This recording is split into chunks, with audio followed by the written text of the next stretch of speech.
வணக்கம். அறிவாற்றலை மேம்படுத்தும் இந்த ஒரு சூப்பரான விளக்கத்திற்கு உங்களை வரவேற்கிறேன். சரி, எந்த தாமதமும் வேண்டா, நேரடியாக விஷயத்திற்கு வருவோம். இன்னைக்கு நாம மூளையோட ஒரு அபாரமான திறனை பத்தியும் அத எப்படி முழுமையா பயன்படுத்தலாம் அப்படிங்கறத பத்தியும் தான் பார்க்க போறோம். உங்ககிட்ட ஒரு நேரடியான கேள்வி கேட்கலாமா? இந்த phone number, bank account number, இல்லனா முக்கியமான தேதிகள் இதெல்லாம் ஞாபகம் வச்சுக்க நீங்க எப்பதாவது கஷ்டப்பட்டிருக்கீங்களா? கண்டிப்பா நடந்திருக்கும் இல்லையா? நம்ம எல்லாருமே இந்த பிரச்சனைய சந்திச்சிருப்போம். ஏன்னா எண்கள் பொதுவாவே ரொம்ப போரிங்கான ஒண்ணு. பார்க்க எல்லாம் ஒரே மாதிரி இருக்கும். அதனால தான் நம்ம மூளை அதை ஈஸியா மறந்துடுது. இதுக்கான ஒரு நிரந்தரமான செம்மையான தீர்வை தான் நாம இப்ப பார்க்க போறோம். இங்கதான் மெமரி பெக் சிஸ்டம் அப்படிங்கிற இந்த அற்புதமான டெக்னிக் நமக்கு கை கொடுக்க போகுது. இது என்ன தெரியுமா? சலிப்படைய வைக்கிற சாதாரண எண்களை நம்ம மனசை விட்டு நீங்காத தெளிவான வண்ணமயமான படங்களா மாத்துற ஒரு சிஸ்டம். எண்களை வெறும் எண்களா மனப்பாடம் பண்ணாம அத உருவங்களா மாத்தி மூளையில ஆழமா பதிய வைக்க போறோம். இதனால உங்க நினைவாற்றல் பல மடங்கு அதிகரிக்க போகுது. சரி, முதல் எண்ணிலிருந்தே ஆரம்பிக்கலாம். இந்த நேர்கோட்டை கொஞ்சம் உற்று பாருங்களேன். நேரா செங்குத்தா நிக்கிற இந்த கோடு உங்களுக்கு எதை ஞாபகப்படுத்துது? உங்க கற்பனைய கொஞ்சம் தட்டி எழுப்புங்க. இது எந்த பொருளா இருக்க வாய்ப்பு இருக்குன்னு உங்களால கெஸ் பண்ண முடிகிறதா? ஆமாம், அது ஒரு மெழுகுவர்த்தி. நேரா நிக்கிற இந்த நம்பர் 1 அழகா எரியற ஒரு மெழுகுவர்த்தியா மாறுறத உங்க மனக்கண்ணுல கொண்டு வாங்க. இனிமேல் நீங்க எண் 1ஐ பார்க்கும் போதெல்லாம் சுடர்விட்டு எரியற இந்த மெழுகுவர்த்தி தான் உடனே உங்க ஞாபகத்துக்கு வரணும்.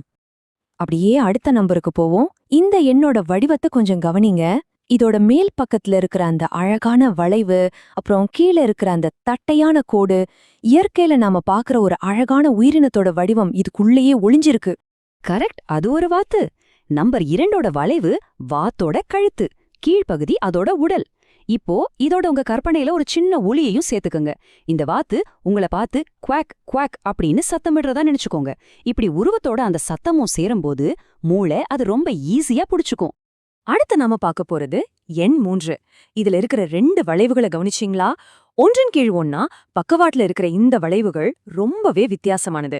இந்த ஷேப் புராணங்கள்ல வர்ற ஒரு சக்தி வாய்ந்த ஆயுதத்தை நமக்கு ஞாபகப்படுத்துது. ரொம்ப சரி, அது ஒரு திரிசூலம். 3ஆம் நம்பரோட வளைவுகள் ஒரு மந்திர திரிசூலத்தோட கூர்மையான முனைகள் போலவே இருக்குது இல்லையா? இனிமேல் 3 அப்படின்னா உங்க கண் முன்னாடி அந்த வலிமையான திரிசூலம் தான் வந்து நிக்கணும். இப்போ இந்த எண்ணோட வடிவத்தை நல்லா கவனிங்க. முந்தைய எண்கள் மாதிரி இதுல வளைவுகள் எதுவும் கிடையாது. ஆனா கூர்மையான ஒன்றை ஒன்று வெட்டிக்கிற கோணங்கள் இருக்கு. இந்த வடிவம் உங்களுக்கு ரொம்பவே பரிச்சயமான ஒரு வாகனத்தை கண்டிப்பா ஞாபகப்படுத்தும். கடல்ல மிதந்து போற ஒரு பாய்மர கப்பல் தாங்க இது. நம்பர் 4ஓட கோணங்கள் கப்பலோட பாய்மரம் மாதிரியே இருக்கிறத பாருங்க.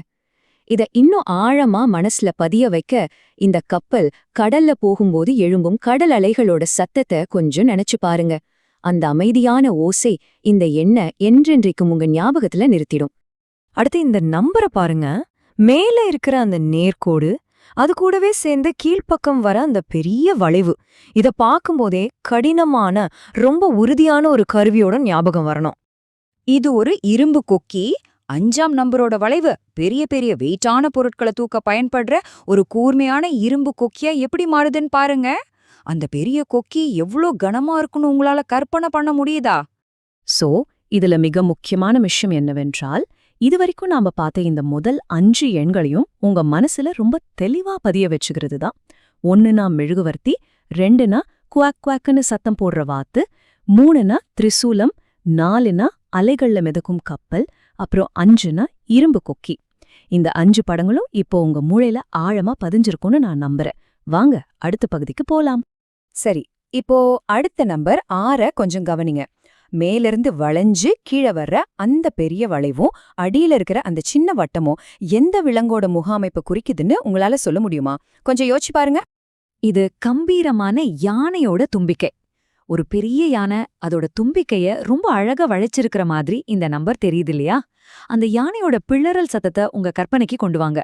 அது இந்த உருவத்தை இன்னும் ஸ்ட்ராங்கா உங்க மனசுல பதிய வைக்கும். அடுத்த எண் 7.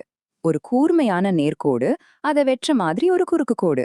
பார்க்க ரொம்ப சிம்பிளா தெரியுற இந்த வடிவம் நாம தினமும் பயன்படுத்துற ஒரு பொருளோட ஷேப்ல தான் இருக்கு. அது ஒரு கார்ட்டூன் கத்தி. 7ஆம் நம்பரோட வடிவத்தை ஒரு கத்தியோட ஒப்பிட்டு பாருங்க. இப்படி சாதாரண விஷயங்களை கொஞ்சம் மிகைப்படுத்தி உருவங்களா கற்பனை பண்றது அந்த தகவலை நம்ம மூளை ரொம்ப வேகமா திரும்ப ஞாபகத்துக்கு கொண்டு வர செம்மையா உதவி பண்ணும். இப்போ இந்த எண்ணெய பாருங்க. ரொம்ப சரியா ஒண்ணு மேல ஒண்ணா அடுக்கி வச்ச 2 வட்டங்கள். இந்த ஷேப்ப பார்த்த உடனேயே உங்களுக்கு பலருக்கு ஆன்சர் தெரிஞ்சிருக்கும்னு நான் நினைக்கிறேன். ஆமாங்க, இது மூக்கு கண்ணாடி. இந்த 2 வட்டங்களும் பெரிய சைஸ்ல இருக்கிற கொஞ்சம் வேடிக்கையான மூக்கு கண்ணாடியோட லென்ஸ்கள் மாதிரியே தெரியுது இல்ல? இனிமேல் 8 அப்படின்னா ஒரு பெரிய மூக்கு கண்ணாடி தான் உங்க ஞாபகத்துக்கு வரணும். அடுத்து இந்த நம்பரை கொஞ்சம் கூர்ந்து கவனிங்க. மேல ஒரு பெரிய வட்டம், அந்த வட்டத்திலிருந்து தரைய நோக்கி நேரா கீழ போற ஒரு கோடு. இது காத்துல மிதக்கிற ரொம்ப ஜாலியான ஒரு பொருளோட வடிவம். கரெக்ட், இது ஒரு பலூன். 9ஆம் நம்பரோட வட்டப்பகுதி ஒரு பலூன் மாதிரியும், அதுக்கு கீழே இருக்கிற கோடு அந்த பலூனை பிடிச்சிட்டு இருக்கிற மெல்லிய நூல் மாதிரியும் இருக்கு. அந்த பலூன் காத்துல மெல்லமா அசைஞ்சாடுறத உங்களால கற்பனை பண்ண முடியுதா? இப்போ இது மிகச் சிறப்பா விளக்குவது என்னவென்றால், ஒன்னுக்கும் மேற்பட்ட எண்கள் வரும்போது இந்த சிஸ்டமை எப்படி பயன்படுத்துறது அப்படிங்கிறது தான். நம்ப 10 பாருங்க.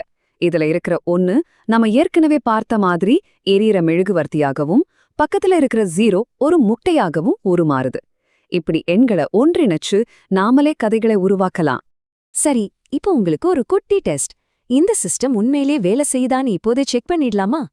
2, 4, அப்புறம் 8. இந்த எண்களுக்கு நம்ம பார்த்த உருவங்கள் என்னென்னு உங்களால சொல்ல முடிகிறதா? சொல்லுங்க பாப்போம். ஆமா, 2னா வாத்து, 4னா கப்பல், 8னா மூக்கு கண்ணாடி. உங்க நினைவாற்றல் இப்போ எவ்வளவு துல்லியமா வேலை செய்யுதுன்னு நீங்களே ஃபீல் பண்ணியிருப்பீங்க. ரொம்ப சுவாரஸ்யமான இந்த விளக்கத்தோட முடிவுக்கு நாம வந்துட்டோம். எண்களை வெறும் எண்களா பார்க்காதீங்க, உருவங்களா பாருங்க அப்படிங்கிறது தான் இன்னைக்கு நாம கத்துக்கிட்ட ஒரு மிகப்பெரிய பாடம்.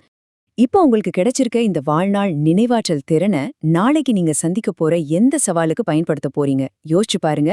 இந்த விளக்கு உங்களுக்கு பிடிச்சிருந்தா, யூஸ்ஃபுல்லா இருந்தா கண்டிப்பா இதை உங்க நண்பர்கள் கூட ஷேர் பண்ணுங்க. தொடர்ந்து கற்போம். நன்றி.